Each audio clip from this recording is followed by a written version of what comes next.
Hi hello ಎಲ್ರಿಗೂ ನಮಸ್ಕಾರ. Welcome back to my YouTube channel. So ನಾನಿವಾಗ ಯಗಟಿಗೆ ಹೋಗ್ತಾ ಇದ್ದೀನಿ. ಯಗಟಿ ಮಲ್ಲಿಕಾರ್ಜುನ ಸ್ವಾಮಿ ದೇವಸ್ಥಾನವನ್ನು ನೋಡೋಣ ಅಂತ. ಪಕ್ಕದಲ್ಲೇ ಇರ್ತಕ್ಕಂತಹ ವೇದಾವತಿ ನದಿ ಮೇಲೆ ಈ ದೇವಸ್ಥಾನನ ಕಟ್ಟಿದ್ದಾರೆ. ಸೊ ಇವಾಗ ನಾನು ಬೀರೂರಿಂದ ಹೊರಟಿದ್ದೀನಿ. ಬೀರೂರು ಕಡೂರಿಂದ ಯಗಟಿ ಮಲ್ಲಿಕಾರ್ಜುನ ಸ್ವಾಮಿ ದೇವಸ್ಥಾನ ಸುಮಾರು ಒಂದು 20 ಕಿಲೋಮೀಟ್ರ್ ದೂರ ಆಗ್ಬೋದು ಎರಡು ಸಿಟಿಯಿಂದ. ಸೊ ಇವಾಗ ಇನ್ನೊಂದು 10 ಕಿಲೋಮೀಟ್ರ್ ದೂರದಲ್ಲಿದೆ ಯಗಟಿ ದೇವಸ್ಥಾನ. ಸೊ ಇಲ್ಲಿಂದ ಒಂದು 10 ಕಿಲೋಮೀಟ್ರ್ ಹೋದರೆ ದೇವಸ್ಥಾನ ಸಿಗುತ್ತೆ. ಈಗ ಆಲ್ರೆಡಿ ಹೈವೇಲಿದ್ದೀನಿ. ಸೊ ಇವಾಗ ನಾನು ಕಡೂರು ಮತ್ತು ಬೀರೂರು ಕಡೆಯಿಂದ ಬರ್ತಾ ಇರ್ತಕ್ಕಂಥ ರೋಡಲ್ಲಿದ್ದೀನಿ. ಈ ರೋಡಲ್ಲಿ ಹೀಗೆ ಸ್ಟ್ರೈಟ್ ಹೋದರೆ ನಾವು ಬೀರೂರಿಗೂ ಹೋಗ್ಬೋದು, ಹಾಗೆ ಕಡೂರಿಗೆ ಹೋಗ್ಬೋದು. ಸೊ ಇಲ್ಲೊಂದು ಡಿವಿಯೇಷನ್ ಇದೆ, ಚಿಕ್ಕಬಾಸೂರು ಅಂತ ಒಂದು ಊರಿದೆ, ಚಿಕ್ಕಬಾಸೂರು. ಸೊ ಇಲ್ಲಿಂದ ಮಲ್ಲೇಶ್ವರದಿಂದ ಕಡೂರು ಸಹ ಹೋಗ್ಬೋದು. ಸೊ ನಾನು ಬಂದಿರೋದು ಇವಾಗ ಬೀರೂರಿಂದ. ಸೊ ಇವಾಗ ಇಲ್ಲಿಂದ ಆ್ಯಕ್ಚುಲಾಗಿ ಈ ಪ್ಲೇಸಿಂದ ಒಂದು 10 ಕಿಲೋಮೀಟ್ರ್ ದೂರದಲ್ಲಿ ಆ ದೇವಸ್ಥಾನ ಇದೆ.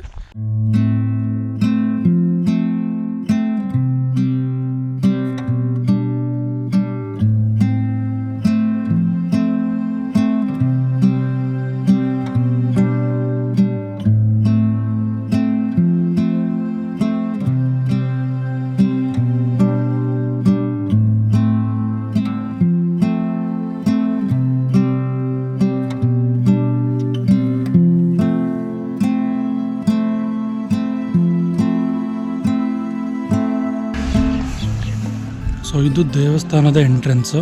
ಸೊ ಇಲ್ಲಿ ಬಂದರೆ ಇಲ್ಲಿ ಪಾರ್ಕಿಂಗ್ ಎಲ್ಲ ಇದೆ. ದೇವಸ್ಥಾನಕ್ಕೆ ಎಂಟ್ರೆನ್ಸು 2 ಇದೆ ಗೋಪುರಗಳು. ಸೊ ಇದು ಎಡಗಡೆ ಇರ್ತಕ್ಕಂಥ ಒಂದು, ಇನ್ನೊಂದು ಆ ಸೈಡ್ ಬರುತ್ತೆ. ಸೊ ಅಲ್ಲೂ ಸಹ ಹೋಗ್ಬಿಟ್ಟು ತೋರಿಸ್ತೀನಿ. ಸೊ ಇವಾಗ ದೇವಸ್ಥಾನದ ಒಳಗಡೆ ಹೋಗ್ತಾ ಇದ್ದೀನಿ.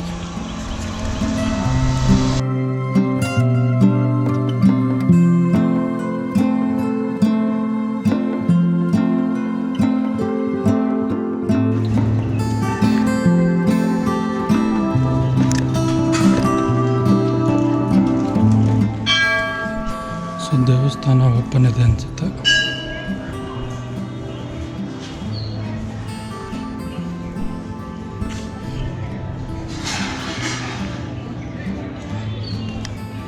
ಸೊ ಅಲ್ಲೊಂದು ಎಂಟ್ರೆನ್ಸ್ ಇದೆ. ಸೊ ನಾನಿವಾಗ ದೇವಸ್ಥಾನದ ಗರ್ಭಗುಡಿಯಲ್ಲಿದ್ದೀನಿ. ಸೊ ದರ್ಶನ ಎಲ್ಲ ಆಯಿತು, ಜಸ್ಟ್ ಇವಾಗ ದರ್ಶನ ಆಯಿತು. ಇದೆ ಮಲ್ಲಿಕಾರ್ಜುನ ಸ್ವಾಮಿ ದೇವಸ್ಥಾನ, ಮಲ್ಲಿಕಾರ್ಜುನ ಸ್ವಾಮಿ ದೇವರು. ಸೊ ಇವಾಗ ಇಲ್ಲೊಂದು ಪ್ರದಕ್ಷಿಣೆ ಹಾಕೊಂಡ್ಬಿಟ್ಟು ದೇವಸ್ಥಾನದ ಹೊರಗಡೆ ಹೋಗೋಣ.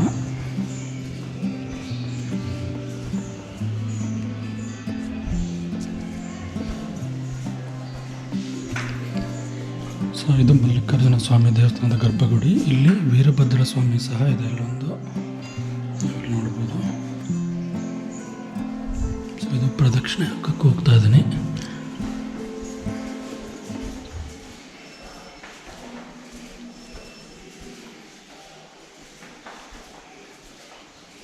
ಸೊ ಇಲ್ಲಿ ನೋಡಿ ಗಾಳಿ ಬೆಳಕಿಗೆ ಯಾವ ಥರ ಮಾಡಿದ್ದಾರೆ ಆಗಿನ ಕಾಲದಲ್ಲಿ. ಸೊ ಈ ದೇವಸ್ಥಾನಕ್ಕೆ ಸಂಪೂರ್ಣವಾಗಿ ಕಲ್ಲಿನಲ್ಲಿ ಕಟ್ಟಿದ್ದಾರೆ ಮುಂಚೆ. ಇವಾಗ ರೀಸೆಂಟಾಗಿ ಜೀರ್ಣೋದ್ಧಾರ ಸಹ ಆಗಿದೆ ದೇವಸ್ಥಾನ. ಸೊ ಇದು ಗರ್ಭಗುಡಿಗೆ ಹೋಗೋದಕ್ಕೆ ಒಂದು ದ್ವಾರ. ಸೊ ದೇವಸ್ಥಾನಕ್ಕೆ 3 ಎಂಟ್ರೆನ್ಸ್ ಇದ್ದಾವೆ. ಇಲ್ಲಿ 3 ಎಂಟ್ರೆನ್ಸ್ ಇದೆ, ಇದು ಒಂದು. ಸೊ ಈ ಕಡೆ ಎಡಗಡೆ ಒಂದಿದೆ, ಅದೇ ಥರ ಆ ಕಡೆ ಎಲ್ಲೊಂದು ಬಲಗಡೆ ಸಹ ಇದೆ. ಈ 3 ಬಿಟ್ಟು ಇನ್ನೂ 2 ಎಂಟ್ರೆನ್ಸು ಸಹ ಇದ್ದಾವೆ. ಸೊ ಅದು ನಾನು ಆ ಕಡೆಯಿಂದ ಒಂದು ಎಂಟ್ರೆನ್ಸನ್ನು ತೋರಿಸ್ತೀನಿ. ಸೊ ಗರ್ಭಗುಡಿ ನೇರವಾಗಿ ಎಂಟ್ರೆನ್ಸ್ ಆಗೋದಕ್ಕೂ ಒಂದು, ಗರ್ಭಗುಡಿಗೆ ನೇರವಾಗಿ ಬರೋದಕ್ಕೂ ಸಹ ಒಂದು ಬಾಗಿಲಿದೆ. ಸೊ ಇದು ನೋಡಿ ದೇವಸ್ಥಾನದ ಮುಂದೆ ಇರತಕ್ಕಂಥ ಒಂದು ಒಳಾಂಗಣ. ಇಲ್ಲಿ ನವರಂಗ ಸಹ ಇದೆ. ಸೊ ರೀಸೆಂಟಾಗಿ ಇಲ್ಲಿ ರಥೋತ್ಸವ ಸಹ ಆಗಿದೆ, ಅದರಿಂದ ಇಲ್ಲಿ ಒಂದು ರಂಗೋಲಿ ಆರ್ಟ್ ಸಹ ನೋಡ್ಬೋದು ನಾವು. ಈ ದೇವಸ್ಥಾನದ ಒಳಾಂಗಣ ಏನು ನೋಡ್ತಾ ಇದ್ದಾರೆ, ಇದರಲ್ಲಿ 20 ಕಂಬಗಳಿದ್ದಾವೆ. ಈ ಥರ ಕೆತ್ತನೆ ಮಾಡಿರ್ತಕ್ಕಂಥದ್ದು 20 ಕಂಬಗಳನ್ನು ಸೇರಿಸಿ ಈ ಒಳಾಂಗಣನ ಮಾಡಿದ್ದಾರೆ. ಸೊ ಅದೇ ಥರ ಸುತ್ತಲೂ 4 ಮೂಲೆಯಲ್ಲೂ ಜಗಲಿ ಇದೆ. ಈ ಥರ ನೀವು ನೋಡ್ಬೋದು. ಅಲ್ಲೊಂದು ಜಗಲಿ ಇದೆ, ಆ ಕಡೆ ಒಂದಿದೆ, ಇಲ್ಲೊಂದು, ಇದು ಈ ಕಡೆ ಸಹ ಒಂದಿದೆ. ಸೊ ಇವಾಗ ನಾವು ದೇವಸ್ಥಾನದ ಇನ್ನೊಂದು ಎಂಟ್ರೆನ್ಸ್ ಅಂದರೆ ಇನ್ನೊಂದು ದ್ವಾರದಲ್ಲಿದ್ದೀವಿ. ಸೊ ಇಲ್ಲೊಂದು ಸಿಮೆಂಟಿನಲ್ಲಿ ಒಂದು ಬೃಹತ್ ಶಿವನ ಒಂದು ಮೂರ್ತಿಯನ್ನು ಮಾಡಿದ್ದಾರೆ. ಸೊ ಇದು ಸಹ ಒಂದು ಎಂಟ್ರೆನ್ಸು. ಎಲ್ಲ ಪಕ್ಕದಲ್ಲೆಲ್ಲ ಪಾರ್ಕೆಲ್ಲ ಮಾಡಿದ್ದಾರೆ, ಅಷ್ಟು ಮೇಂಟೆನೆನ್ಸ್ ಇಲ್ಲ. ಪಕ್ಕದಲ್ಲೇ ಇರ್ತಕ್ಕಂಥ ವೇದಾವತಿ ನದಿ ನೋಡೋಣ ಅಂತ ಹೋಗಿದ್ದೆ. ನದಿಲಿ ಸ್ವಲ್ಪನೂ ನೀರಿಲ್ಲ. ಮಳೆಗಾಲದಲ್ಲಿ ನೀರು ಬರುತ್ತೆ, ಬಟ್ ಅಟ್ ಪ್ರೆಸೆಂಟ್ ಬೇಸಿಗೆ ಅಲ್ವಾ ಇವಾಗ. ಸೊ ಇವಾಗ ನೀರು ಸ್ವಲ್ಪನೂ ಇಲ್ಲ ನದಿಯಲ್ಲಿ. ಸೊ ನಾವು ಈ ಎಂಟ್ರೆನ್ಸಿಂದ ಈಗ ದೇವಸ್ಥಾನದ ಒಳಗಡೆ ಹೋಗ್ತಾ ಇದ್ದೀನಿ. ಇನ್ನೊಂದು ಎಂಟ್ರೆನ್ಸ್ ನಾನು ಮೊದಲಿಗೆ ತೋರಿಸಿದ್ನಲ್ಲ, ಅದು ದೇವಸ್ಥಾನದ ಎಡಭಾಗದಲ್ಲಿ ಬರುತ್ತೆ. ಇದು ಮೇನ್ ಡೋರು.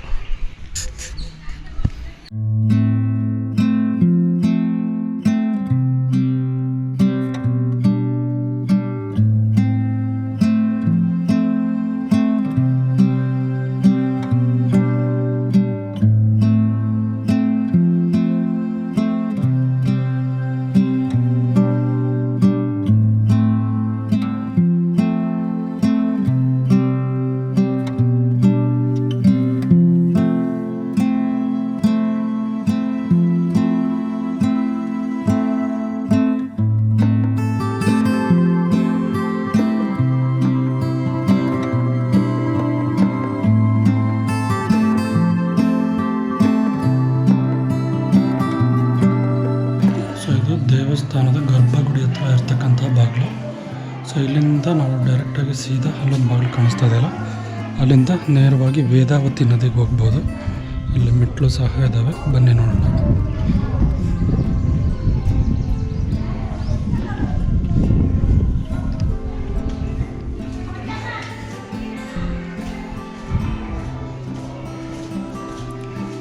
ಸೊ ಅಲ್ಲಿ ಕಾಣಿಸ್ತಾ ಇದೆಯಲ್ಲ, ಅದೇ ವೇದಾವತಿ ನದಿ. ಸ್ವಲ್ಪ ನೀರಿದೆ, ಬೇಸಿಗೆ ಆಗಿರೋದ್ರಿಂದ ಅಷ್ಟು ನೀರಿಲ್ಲ, ಬಟ್ ಮಳೆಗಾಲದಲ್ಲಿ ಇದು ತುಂಬಿ ಹರಿಯುತ್ತೆ. ನೀವಿಲ್ಲಿ ನೋಡ್ಬೋದು, ಮೆಟ್ಲುಗಳು ಸಹ ಇದ್ದಾವೆ ಒಳಗೆ ಹೋಗೋದಕ್ಕೆ.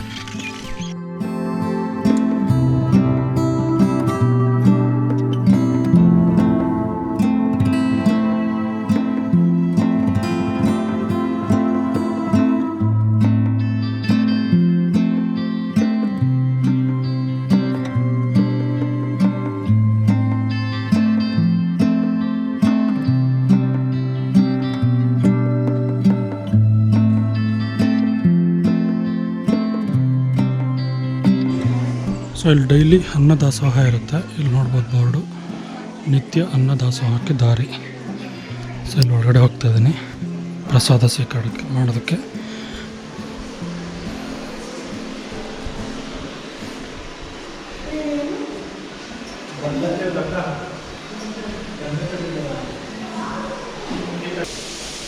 ಸೊ ಇಲ್ಲಿ ತಟ್ಟೆಗಳನ್ನ ತಗೋಬೇಕು. ತಗೊಂಡು ವಾಶ್ ಮಾಡಿದ್ದಾರೆ ಅನ್ಸುತ್ತೆ ಆಲ್ರೆಡಿ. ವಾಶ್ ಮಾಡ್ಕೊಂಡು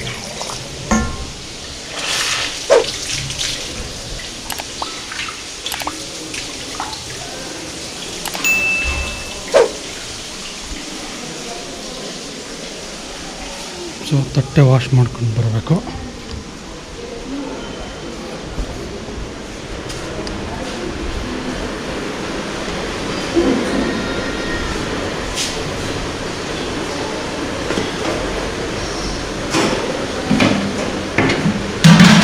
ಸ್ವಲ್ಪ ಹಾಕಿ ಏನಿದೆ ಕ್ಯಾಮ್ರಾ ಏಕೆಂದ್ರೆ ಸುಮ್ಮನೆ ರೆಕಾರ್ಡ್ ಮಾಡೋದು ದೇವಸ್ಥಾನದ ಬಗ್ಗೆ. ಸಾಕು ಸಾಕು. ಅದು ಮಜ್ಜಿಗೆನಾ? ಹಾಂ, ಸ್ವಲ್ಪ ಹಾಕಿ.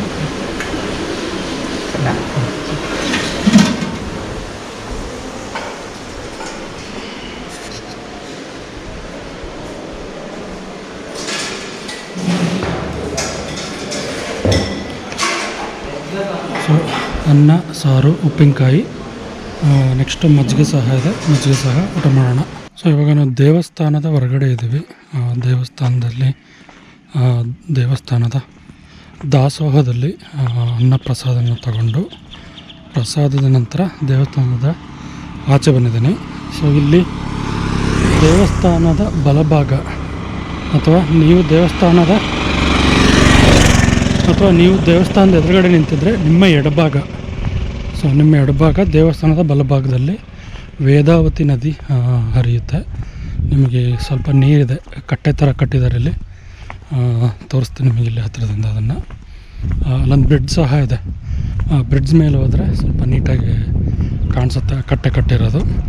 ಸೊ ನೀವು ನೋಡ್ತಾ ಇದ್ರಲ್ಲ, ಅದು ಯಗಟಿ ಮಲ್ಲಿಕಾರ್ಜುನ ಸ್ವಾಮಿ ದೇವಸ್ಥಾನ. ಸೊ ಅಲ್ಲಿ ಒಂದು ಉಯ್ಯಾಲೆ ಕಂಬ ಇದೆ, ಆ ಕಡೆ ಒಂದು ಪಾಳು ಮಂಟಪ ಸಹ ಇದೆ ಗುಡ್ಡದ ಮೇಲೆ.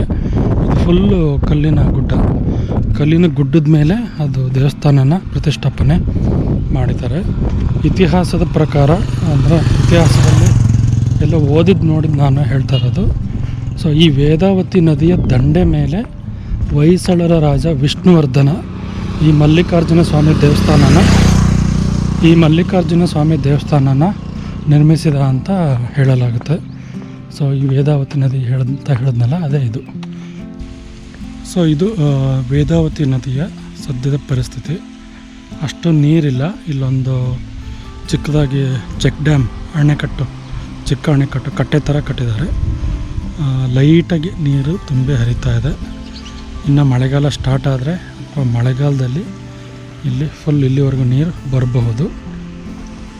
ಸೊ ಅದು ಆ ಬ್ರಿಡ್ಜ್ ನಿಮಗೆ ಹೇಳಿದ್ನಲ್ಲ, ಅದು.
ಸೊ ಈ ವ್ಲಾಗ್ ಯಗಟಿ ಮಲ್ಲಿಕಾರ್ಜುನ ಸ್ವಾಮಿ ದೇವಸ್ಥಾನದ ವ್ಲಾಗ್ನ ಇಲ್ಲೇ ಮುಗಿಸ್ತಾ ಇದ್ದೀನಿ. ಈ ವಿಡಿಯೋ ನಿಮಗೆ ಇಷ್ಟ ಆಗಿದ್ದರೆ ಲೈಕ್ ಮಾಡಿ, ಶೇರ್ ಮಾಡಿ, ಯೂಟ್ಯೂಬ್ ಚಾನಲ್ಗೆ ದಯವಿಟ್ಟು ಸಬ್ಸ್ಕ್ರೈಬ್ ಆಗಿ. ಈ ವಿಡಿಯೋನ ನೀವು ಫೇಸ್ಬುಕ್ಕಲ್ಲಿ ನೋಡ್ತಾ ಇದ್ದರೆ ಫೇಸ್ಬುಕ್ ಪೇಜ್ನ ದಯವಿಟ್ಟು ಫಾಲೋ ಮಾಡಿ. ಮತ್ತೆ ಸಿಗೋಣ ಮುಂದಿನ ವಿಡಿಯೋದಲ್ಲಿ. ಅಲ್ಲಿವರೆಗೂ ಸಿ ಯು.